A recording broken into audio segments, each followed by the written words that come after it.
Welcome back to the Crochet Credits. So, my friends over at yarnspirations.com. Today's the Striping Shells Crochet Shawl. This is featuring Caron and Pantone Bamboo. Let's go through the ins and outs of this pattern. In today's pattern, you'll need a 5mm size H crochet hook and 7 braids of Caron and Pantone Bamboo. So these are the fun colors that you can see. The striping pattern that is available in here, it's a very generous looking shawl, and it is a generous shawl. And you'll see that there's a striping pattern sequence on the pattern, as you can see here. So each one of the colors are labeled A, B, C, D, E, and you can see how it matches with the particular colors that you see. So if you would like to change the color of your braids, all you just need to do is assign A to be a certain color and etc. And you can look at the actual packaging to give you what those numbers are if you would like to be able to do that. So it's a really neat idea, but the pattern is so straightforward. It's almost a beginner level pattern. We have a quick little diagram that's available for you here. You'll notice that there's also a version 2 for striping pattern, and when you see it here you can see that there's 2 different ways that it could have been done. Now the thing about Caron and Pantone Bamboo is that the designers have figured out each one of these braids for the maximum usage of this yarn. So if you're going to change up anything in here, just make sure that you might be changing the quantity of yarn that you'll need in order to get a certain kind of look. So just be very conscientious of that, and without further ado, let's get started in today's pattern. So the diagram is really quite straightforward. It's in multiples of 5 plus 3. So you go 5, 5, 5, 5, and when you're satisfied, just add 3, and that'll keep this whole pattern in balance. So one particular row we have the shell work, and the other rows we have the framework where it sits in when you're going to do this. So it's a really neat idea. So it's going to be chaining to 78. So if you go 5, 5, 5, that's 75, and then plus 3 gives you 78. So if you would like to change the size of it, just be aware that you will change the size of your shawl. So without further ado, let's begin now. So with your 5mm size H, I want you to start with the slip knot on your finger and begin. So you can chain 78 for the particular size that you would need, or you can go in multiples of 5. So I'm gonna do 3 multiples of 5. So 1, 2, 3, 4, 5. I'll do it again. 1, 2, 3, 4, and 5. Do it again. 1, 2, 3, 4, and 5. Once you have your satisfied number on there, whether it's 78 or whether you change the size, just add 3 if you were doing the customization. If you were doing the chaining 78 as per the pattern, you don't add an additional 3. So let's begin to work on row number 1 going across the chain. Starting 6, chain from the hook, so just count it back. So 1, 2, 3, 4, 5, and 6. Yes, it feels like you're going a long way back, and you are. So you're going to double crochet in the 6th one, turn it around and get the back hump of the chain, and double crochet, and then chain 3, 1, 2, 3, and double crochet into the exact same one. You're now going to skip the next 4 chains. So you're gonna do this all the way down. So 1, 2, 3, go to the 4, skip to 4 chains and go to the 5th chain over. Okay, so 5th chain over, and you're going to double crochet into that one. And then chain 3, 1, 2, 3, and then double crochet in the same one.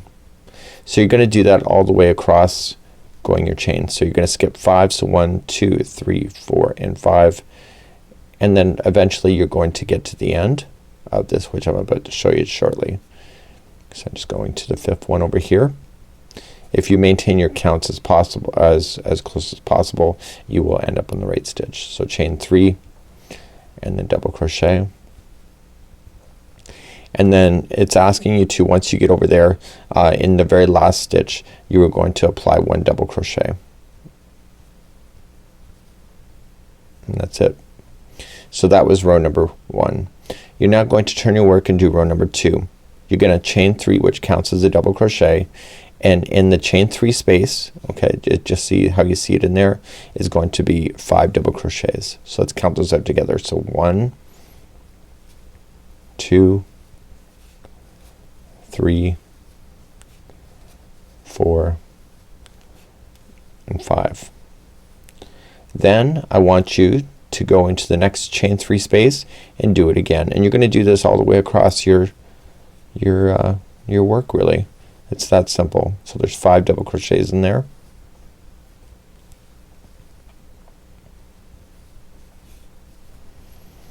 and then you can continue to go and you'll hit the last one before the end. There will be 5 in that one as well. And the trick is just to make sure you handle your edge. So let's put in our 5 first.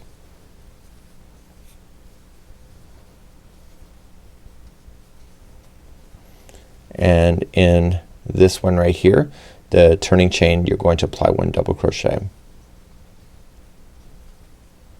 So let's turn our work now and do row number 3. So number 3, we're going to establish the framework again. So you're gonna chain a total of 3, 1, 2, 3. The middle one of the grouping of 5 is where you're going to play all the way across. So it's the 3rd one in, and you're going to double crochet there, and then chain 3 and double crochet again. So then you jump to the next grouping of 5, go to the middle one of that 5 and double crochet, chain 3 and double crochet. So do that all the way across, and then eventually you come to the last one like I'm about to, and you're going to go into the last middle one and then chain 3 and do it and double crochet again. And in the very end one here, don't go into a space, go into the chain and double crochet.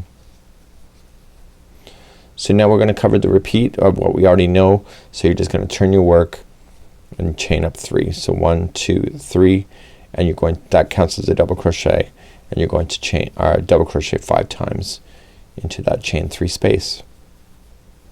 So the pattern has you repeating colorways, going you know, it's in a pattern using up all your Caron and Pantone Bamboo. So just follow those segments if you wish to in order to have the same look. It's a really gorgeous looking yarn.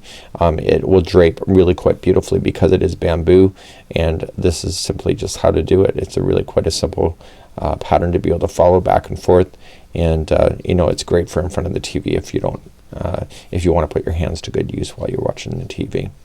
So once you get to the end, just go into the turning chain and double crochet and then begin all over again. So it's a repeat of 2 rows. This is the wrong side, this is the right side, and just change the colors as often or as little as you wish. Till next time, it's Mikey on behalf of Yarn Inspirations as well as the crochetcrowd.com. We'll see you again real soon. Bye bye.